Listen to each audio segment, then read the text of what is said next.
સંખેડા ખાતે station road ઉપર આવેલી રેફરલ હોસ્પિટલમાં રક્તદાન શિબિરનું સફળતાપૂર્વક આયોજન કરાયું.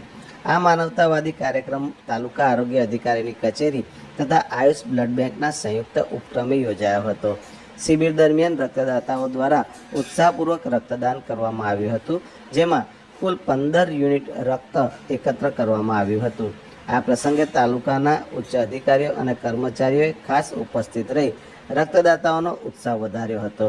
આ કાર્યક્રમમાં એસડીએમ ભૂમિકાબેન રાઓલ, મામલતદાર જે.એચ. પટેલ, ટીડીઓ જીગર પ્રજાપતિ તેમજ ટીએચઓ ડૉક્ટર વિકાસ રંજન સહિત વિવિધ વિભાગના અધિકારીઓ અને કર્મચારીઓ ઉપસ્થિત રહ્યા હતા. દેશના સ્વાતંત્ર્ય પર્વની ઉજવણીના ભાગરૂપે યોજાયેલ આ રક્તદાન શિબિર સામાજિક જવાબદારી અને માનવ સેવાનું ઉત્કૃષ્ટ ઉદાહરણ બન્યું હતું.